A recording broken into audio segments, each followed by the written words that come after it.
Hola a todos, bueno, gracias por estar hoy de vuelta conmigo en este Respondiendo Preguntas en vivo por Instagram Live.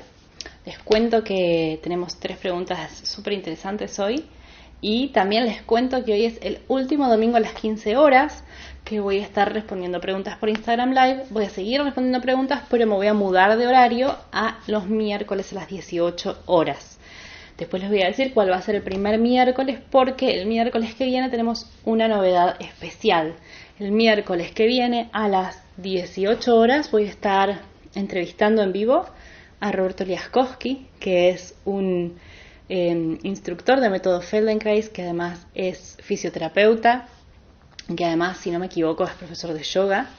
Es kinesiólogo y sabe un montón, así que vamos a estar charlando juntos este miércoles 18 horas acerca de la voz y del cuerpo en el canto, el papel, el cuerpo en juego al momento del canto. Va a estar muy bueno, no se lo pierdan. Está por algún lado la cuenta regresiva para que ustedes se la anoten y lo tengan presente, así que bueno. Antes que nada, gracias por acompañarme. Recuerden que estos Instagram Lives después van a estar subidos a mi canal de YouTube. Los pueden buscar ahí para la gente que no me puede ver por Instagram y que tiene ganas de escuchar eso acerca de los temas que vamos hablando. Y también seguramente lo voy a dejar en IGTV, este encuentro, pero no de inmediato, sino que quizás mañana, pasado mañana, en estos días aparezca el IG Live de hoy en IGTV. Así que bueno, vamos a comenzar. La primera pregunta que tengo para hoy, que quedó del live anterior, en realidad alguien me escribió en esta semana y me preguntó si podía hablar en el próximo IG Live acerca de este tema, es acerca de cómo hacer cuando estamos acostumbrados a trabajar nuestra voz, más bien desde el lugar de la técnica del canto lírico. La persona que me escribió canta en un coro y me dijo: yo canto en coro y vengo de la técnica lírica y a veces quiero abordar repertorio popular y no sé cómo adaptar mi técnica o qué hacer para que el sonido sea más popular, porque cuando quiero cantar popular suena lírico. Esto es algo que pasa muy habitualmente en los cantantes de canto lírico, en los cantantes líricos, porque la técnica, que es una técnica vocal de altísimo rendimiento, en general es bastante rígida y bastante estructurada. Dependiendo del método que uno estudie de canto y de canto lírico, las técnicas son más rígidas y menos plásticas, o son más plásticas, más flexibles y más versátiles. La más versátil de todas las técnicas que yo personalmente conozco por el momento, que permite una adaptación al género que uno quiera cantar, es el método Rabine. Pero dependiendo del tipo de trabajo y entrenamiento que uno tenga, uno está habituado a una búsqueda de un determinado tipo de sonido. Entonces, ¿qué hacemos cuando estamos acostumbrados a cantar lírico y de repente tenemos ganas de cantar popular? Lo que yo quisiera decirte antes que nada, a vos que me hiciste esta pregunta, es que para cantar popular se suele pensar menos en términos de la musicalidad del sonido y más en términos del lenguaje.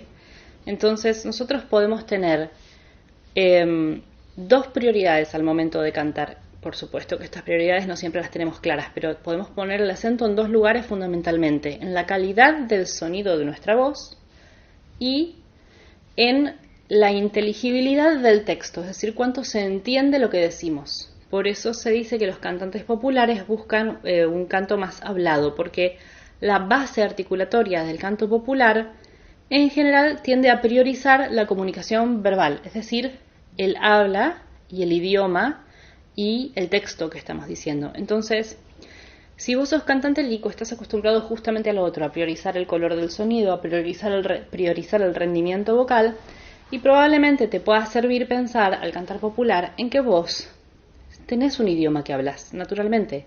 Vos aprendiste a hablar antes de aprender, no a cantar, pero sí tu técnica vocal.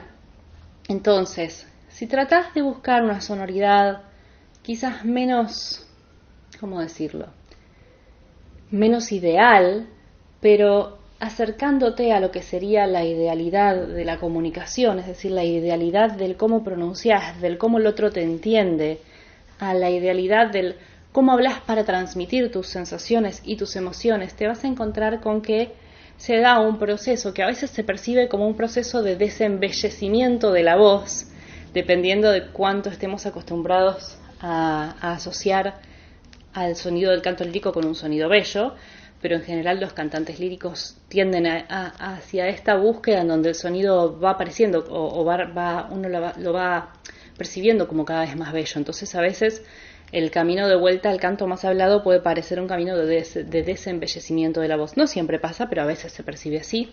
Entonces te vas a encontrar con que si te permitís hacer ese recorrido, vas a encontrarte con un canto en donde se priorice más la manera de transmitir las ideas como si hablaras. Para los cantantes populares, justamente el gran desafío es poder mantener un texto inteligible y una pronunciación, una comunicación con una base articulatoria más cercana a la base del habla, pero que igualmente permita un alto rendimiento vocal. Entonces, bueno, esta sería mi sugerencia. Si vos venís del canto popular, sobre todo del canto coral, en donde además hay que homogeneizar los timbres de los diferentes cantantes, en donde el sonido tiene que ser parejo entre todos, en donde nadie puede destacar, y vas a pasar al canto popular, empezá a pensar en qué querés comunicar cuando cantás, qué palabras son más importantes para vos de lo que estás cantando y cómo resaltarlas, en cómo dirías hablando eso que después vas a cantar. Y te vas a encontrar con que, bueno, tenés un largo camino de experimentación, pero te vas a ir acercando cada vez más al sonido popular. Así que esa sería mi sugerencia en un caso como el que vos me comentás. Desde un punto de vista más técnico se trabaja, porque vos me comentaste, la persona que me hizo esta consulta me dijo que está acostumbrada a buscar una colocación con el velo del paladar levantado y un sonido más lírico. Entonces yo te diría que juegues a dejar que el velo del paladar haga lo que quiera y sobre todo que juegues a observar qué hace el velo del paladar cuando hablas. ¿Cómo está? ¿Cómo se mueve? ¿Se mueve? ¿En dónde resuena el sonido? ¿Cómo es ese sonido? Y te fijes si podés empezar a permitir que se dé una organicidad en el canto en donde no estés pidiéndole al paladar que haga nada en particular, sino jugando a ver qué hace cuando cantas como si hablaras. Y vas a ir descubriendo un camino interesante de retorno hacia un sonido más coloquial, si se quiere, más cotidiano del habla y del lenguaje verbal. Bien. La siguiente pregunta que tengo acá es una pregunta re controversial, re polémica. Y es una pregunta que me hicieron el miércoles pasado al final del encuentro del club de lectura. Bueno, ya no había tiempo para elaborar esta pregunta, pero la persona que me la hizo yo le prometí que después la iba a contestar o que iba a hablar del tema en el live de hoy. Y es si sirve o no sirven los ejercicios, si sirven o no sirven los ejercicios para calentar la voz. Y este tema es tremendo porque no sé qué es calentar la voz. La voz en principio es algo intangible, con lo cual el concepto de calentar algo que es intangible es medio raro. Las cuerdas vocales son músculos, no hace falta que se calienten. Y lo que necesitamos de los músculos de las cuerdas vocales y del aparato fonatorio, muy polémico me dicen acá, sí, claro que sí. Lo que necesitamos de las cuerdas vocales y del aparato fonatorio es que trabajen de manera cada vez más coordinada y más diferenciada. Entonces, todo el trabajo que hagamos de calentamiento de la voz, que creo que es un término que la gente utiliza para denominar, por ejemplo, ejercicios de vocalización antes de cantar, tiene sentido solamente si es un trabajo apuntado a la conciencia corporal y a la búsqueda de sensaciones de bienestar al cantar. ¿Por qué digo esto? Porque no sirve hacer ejercicios automáticamente y escalas, como quien va al gimnasio y hace 200 abdominales, porque de hecho quien va al gimnasio y hace 200 abdominales sin tener conciencia del cuerpo y cuidado, puede terminar lesionado, haciendo abdominales o sentadillas o lo que fuera. Lo mismo pasa con el trabajo con la voz. Entonces, no tiene ningún sentido y hasta puede llegar a ser contraproducente hacer ejercicios automáticamente si no estamos muy enfocados en nuestras sensaciones, enfocados en entender cómo funciona el cuerpo, en poder percibir cómo funciona el cuerpo cuando cantamos, si no estamos enfocados en hacer ejercicios que nos resulten agradables, que nos resulten cómodos. Y generalmente para saber si algo es cómodo o es agradable tenemos que estar muy presentes en la experiencia sensorial del canto, es decir, tenemos que estar viendo qué sentimos. Y cuando hacemos los ejercicios en forma automática o los hacemos rápido, en general no estamos pendientes de qué sentimos. Así que es un riesgo muy grande el riesgo de lastimarse, y por eso es que yo en general desrecomiendo, y acá me voy a poner más polémica, pero es lo que yo sé hacer, evidentemente es ser polémica, desrecomiendo los tutoriales en general, desrecomiendo los ejercicios que vienen en un pack con moñito en YouTube o en cualquier otro formato que sea genérico, es decir, que dé ejercicios que puedes hacer vos y puede hacer alguien en Timbuktu, y puede hacer una persona de 80 años y puede hacer un niño de 5. ¿Por qué? Porque no están pensados para el cuerpo de cada uno, y cada uno está en un proceso, en una parte del proceso de aprendizaje diferente a otro, en cuanto a un montón de aspectos, no solo en cuanto al desarrollo de la voz, en cuanto a la conciencia corporal, en cuanto al conocimiento del cuerpo. Entonces, no se pueden dar ejercicios iguales para todos, excepto que apunten al desarrollo de la conciencia corporal y no al rendimiento vocal, porque el rendimiento vocal, cuando uno busca rendimiento vocal sin conciencia corporal, el riesgo que corre es lastimarse. Así que los ejercicios para calentar la voz, si no los hacemos con mucha conciencia y con mucho cuidado y no son los adecuados para nosotros, no sirven. Ahora bien, si es necesario calentar la voz desde el punto de vista de si es necesario vocalizar antes de cantar, absolutamente que es necesario, pero es necesario con la vocalización y el ejercicio que esté diseñado para uno. Perdón, tengo a Scooby-Doo y a Fred, no sé si los ven. Son mis nuevas adquisiciones, son mis nuevos compañeros de live. Con los ejercicios que estén diseñados para uno, para nuestro cuerpo, para nuestro momento, para nuestro proceso de aprendizaje, para nuestro tipo de aprendizaje, que es diferente en cada individuo.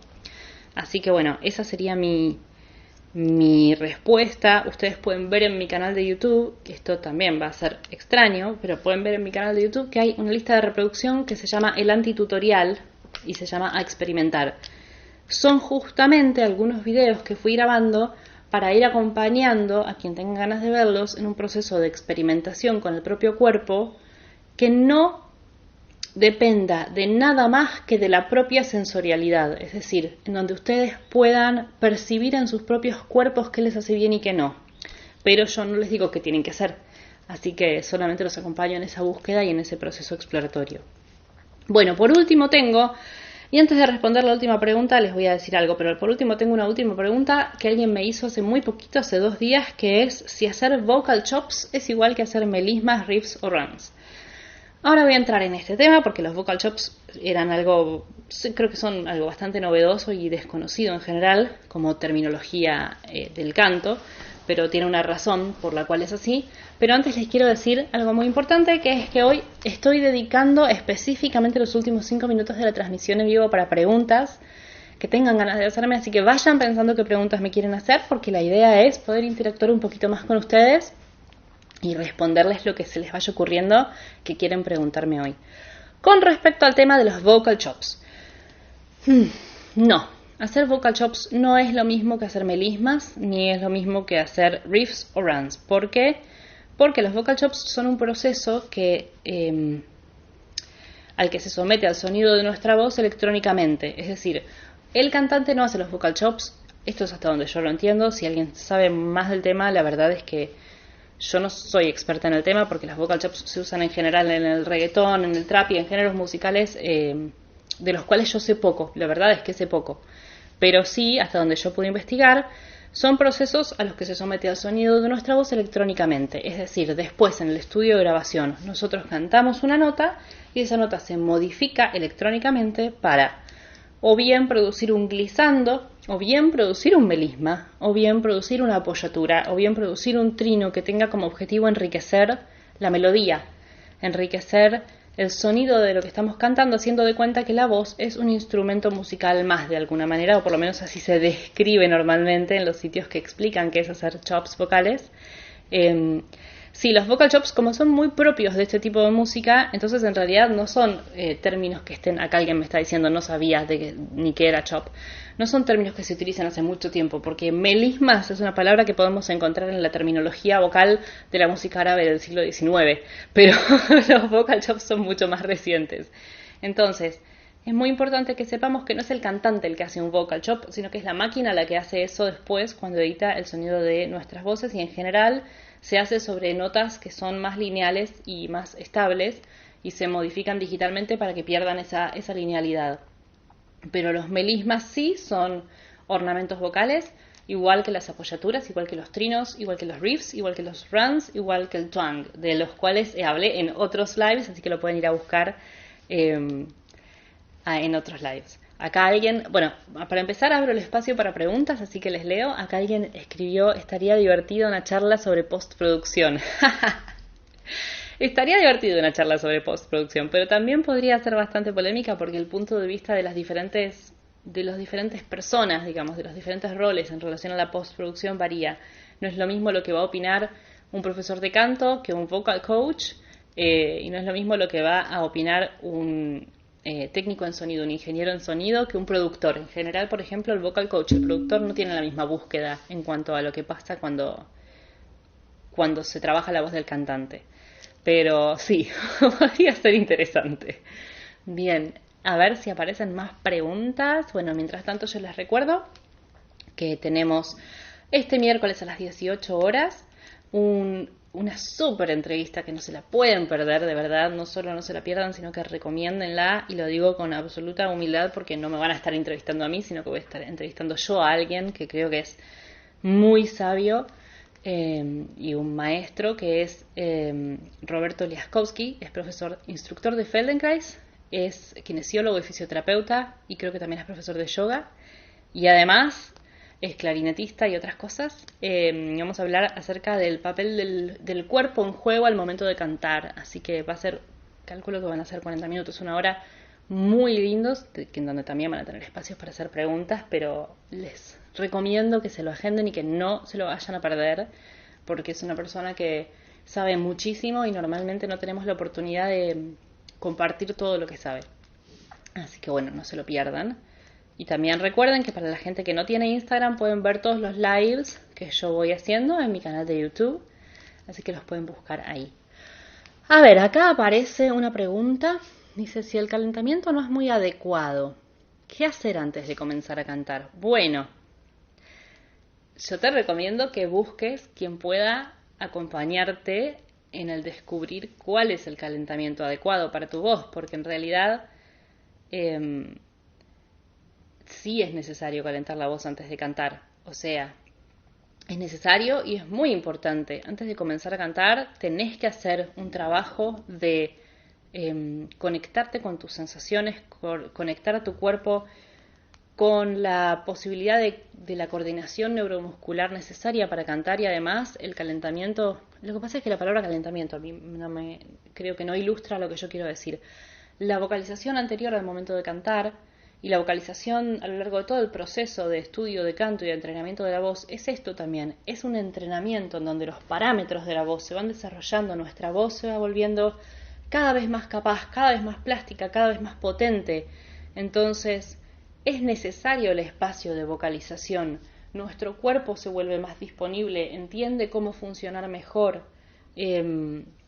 No solo entrena para tener más tonicidad muscular, sino para coordinar mejor sus movimientos. Cantamos con todo el cuerpo, entonces si el cuerpo no está disponible antes de cantar, no podemos cantar con libertad. Así que yo lo que te recomiendo con mucho énfasis es que sí encuentres a alguien que te sepa llevar hacia el tipo de práctica de vocalización y de entrenamiento de tu voz que sea adecuado para vos, con tu cuerpo, con tu personalidad, con tu aparato fonorrespiratorio, con tu fisiología, con el punto en el que estés vos en tu proceso de aprendizaje.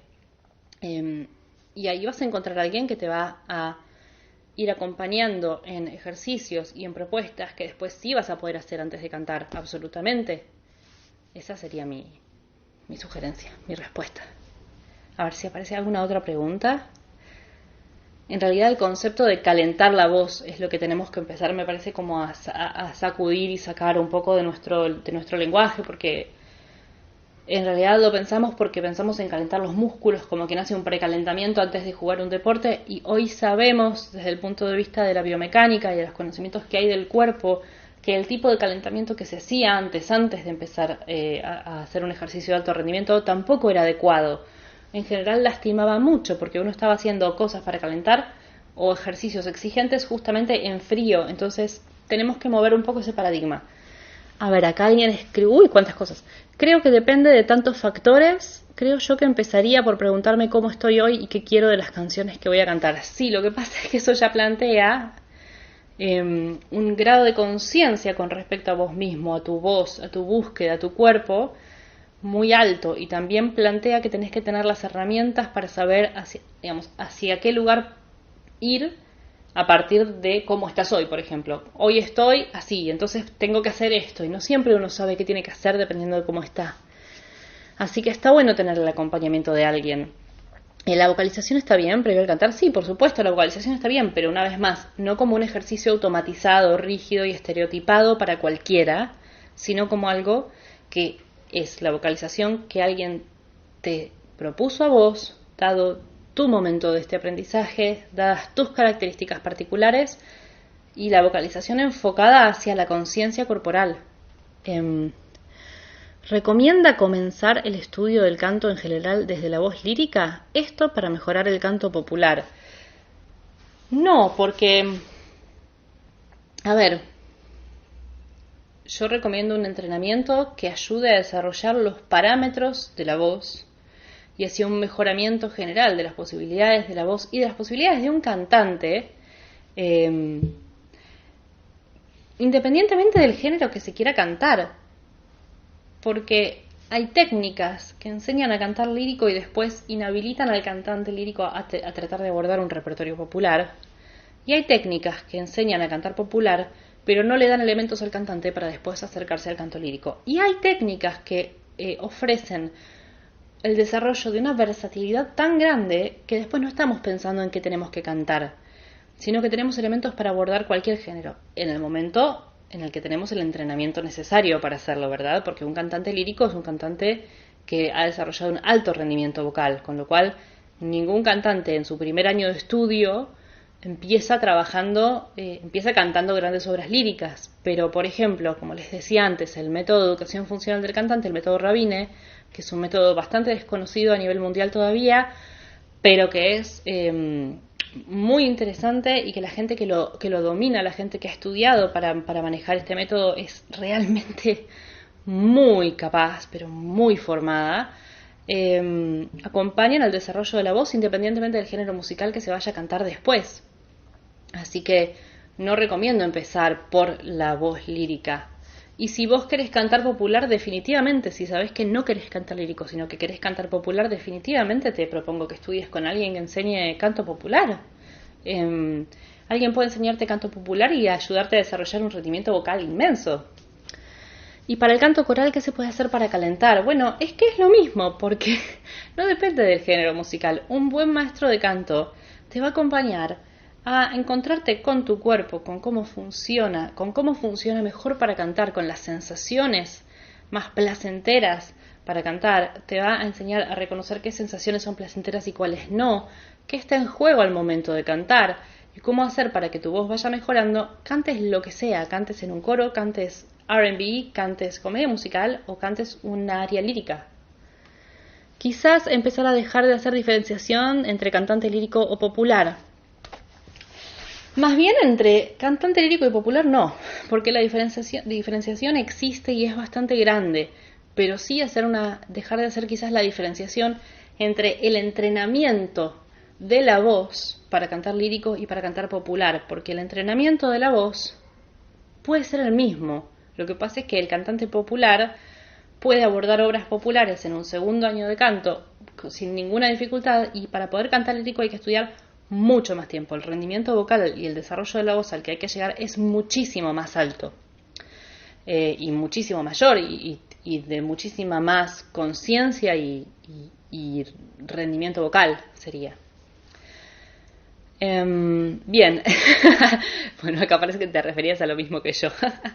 Bueno, no sé si queda alguna pregunta, pero si no, yo voy a ir cerrando porque después el video nos queda larguísimo y nadie lo va a querer ver cuando vea que dura como media hora.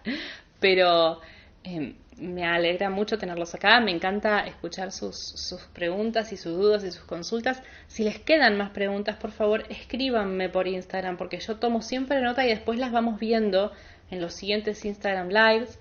Y bueno, recuerden que este es el último domingo de Instagram Live porque a partir de ahora vamos a migrar hacia los miércoles. Así que este miércoles no, porque a las 18 horas tenemos la entrevista en vivo con Roberto Liaskowski. El otro miércoles tampoco porque tenemos el club de lectura, pero posiblemente al siguiente volvamos con los Instagram Lives. Ya les voy a confirmar el horario. Así que anótenme todas las preguntas, mándenmelas, que yo las recuerdo y después las vamos charlando. Les mando un abrazo gigante, que empiecen muy bien la semana que empieza ahora y que terminen muy lindo el domingo. Saludos a todos. Bye bye.